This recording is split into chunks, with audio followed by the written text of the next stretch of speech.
Bread வீட்டிலையே சிம்பிளாக ஈஸியாக எப்படி செய்கிறதுன்னு பார்க்கலாம். இதுக்கு நான் 2 கப் ராகி ஃப்ளார் கேழ்வரகு மாவு இருக்கு இல்லையா, அது எடுத்திருக்கேன். இது கூட 3 ஸ்பூன் பவுடர் சுகர் சேர்த்துருக்கேன். சுகர் நல்லா மிக்சியில் பவுடர் பண்ணிவிட்டு சேர்த்துக்கோங்க. 3 ஸ்பூன் பவுடர் சுகர் சேர்த்துருக்கேன். 1.5 ஸ்பூன் ஈஸ்ட்டு சேர்த்துருக்கேன். 1/2 ஸ்பூன் உப்பு சேர்த்துக்கோங்க. இது எல்லாத்தையும் நல்லா மிக்ஸ் பண்ணிக்கலாம். நீங்கள் ஃபஸ்ட் டைம் இந்த ப்ரெட்டை ட்ரை பண்ணுறீங்கன்னா 1 cup ragi flour, 1 cup wheat flour, கோதுமை மாவு 1 கப் சேர்த்துக்கோங்க. ஏன்னா ராகி ஃப்ளாரில் பண்ணுறப்ப கொஞ்சம் அழுத்தமாக வரும், கிராக்ஸ் நிறையா வரும். அதனால் ஒரு பைண்டிங்காக 1 கப் ராகி ஃப்ளார் எடுத்துகிட்டு 1 கப் கோதுமை மாவு சேர்த்துக்கோங்க. மாவு நல்லா மிக்ஸ் பண்ணியாச்சு. இப்போ இது கூட 1 கப் தண்ணி சேர்த்துக்கலாம். தண்ணி வெதுவெதுப்பான சூடில் இருக்கணும், மிதமான சூடு இருக்கு இல்லையா, கைப்பு இருக்கிற சூடில் இருக்கணும். 1 கப் தண்ணி சேர்த்துக்கோங்க. நல்லா மிக்ஸ் பண்ணிக்கலாம். இந்த இடத்துல தண்ணிக்கு பதிலாக நீங்கள் மிதமான சூட்டில் இருக்கிற பால் சேர்த்துக்கலாம். கைப்பு இருக்கிற சூட்டில் இருக்கிற பால் சேர்த்து பிசைஞ்சுக்கோங்க. மாவு நல்லா பிசைஞ்சதுக்கப்புறமா இதில் 2 ஸ்பூன் நான் எண்ணெய் சேர்த்துக்கிறேன். நீங்கள் பட்டர் இருந்ததுன்னா பட்டரை உருக்கிட்டு ஒரு 2 ஸ்பூன் பட்டர் சேர்த்துக்கோங்க. பட்டரும் எண்ணெயும் சேர்க்குறப்ப ப்ரெட்டு நல்லா சாஃப்டாக வரும். ஸோ 2 ஸ்பூன் எண்ணெய் இல்லாட்டி பட்டர் சேர்த்துக்கோங்க. சேர்த்து நல்லா மிக்ஸ் பண்ணிக்கோங்க.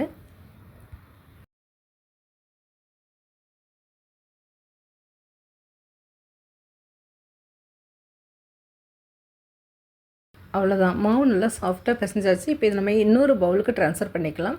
இன்னொரு பவுலில் கொஞ்சமாக ஆயில் அப்ளை பண்ணிக்கோங்க.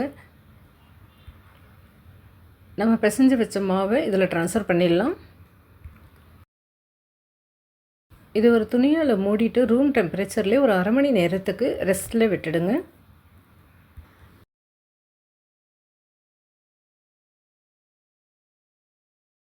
அரை மணி நேரத்தில் மாவு இந்த மாதிரி நல்லா உப்பி வந்திருக்கும். இதை நல்லா திரும்பவும் பிசைஞ்சு எடுத்துக்கோங்க. இது இந்த மாதிரி சாப்பிங் போர்டு இல்லைனா கிச்சன் சர்ஃபேஸ்லேயே ட்ரான்ஸ்ஃபர் பண்ணிவிட்டு நல்லா பிசைஞ்சு எடுத்துக்கோங்க. மாவு நல்லா திருப்பி விட்டு நல்லா சாஃப்டாக பிசைஞ்சு எடுத்துக்கோங்க. இதில் 1 கப் மைதாவோ இல்லை 1 கப் வீட் ஃப்ளவரோ சேர்த்திங்கன்னா மாவு நல்லா பைண்டிங்காக நல்லாவே சாஃப்டாக வரும்.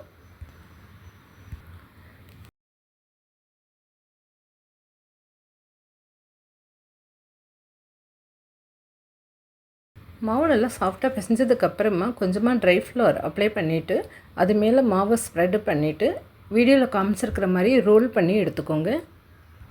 இதில் நம்ம ராகி ஃப்ளவர் மட்டும் சேர்த்துருக்கிறதுனால கொஞ்சம் கிராக் வரும். ரோல் பண்ணுறப்ப கொஞ்சம் கஷ்டமாக இருக்கும். ரோல் பண்ணி எடுத்துக்கோங்க.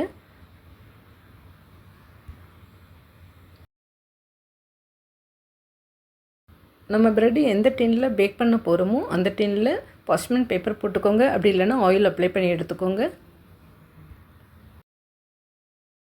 மாவு இதில் ப்ளேஸ் பண்ணிக்கலாம்.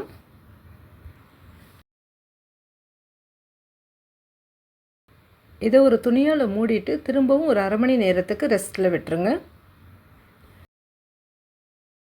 1/2 மணி நேரத்தில் மாவு இந்த மாதிரி நல்லா உப்பி வந்திருக்கும்.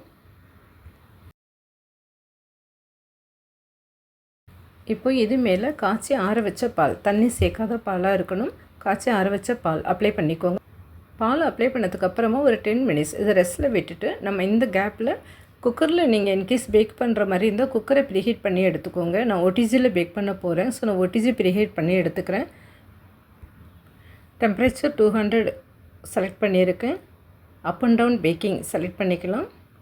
ஒரு 10 மினிட்ஸ்க்கு ப்ரீஹீட் பண்ணி எடுத்துக்கலாம். OTG குக்கரோ ப்ரீஹீட் ஆகிற டயத்தில் நம்ம ப்ரெட்டு மேலே கொஞ்சமாக வெள்ளை எள்ளு இருக்கு இல்லையா, வெள்ளை எள்ளு தூவிக்கோங்க.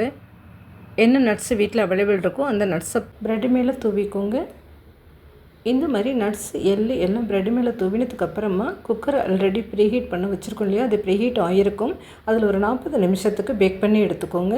OTGயில் பேக் பண்ணுறந்தாக்கா ஆல்ரெடி நம்ம டெம்பரேச்சர் 200 செட் பண்ணி வச்சுருக்கோம், ப்ரீஹீட் பண்ண வச்சுருக்கோம்.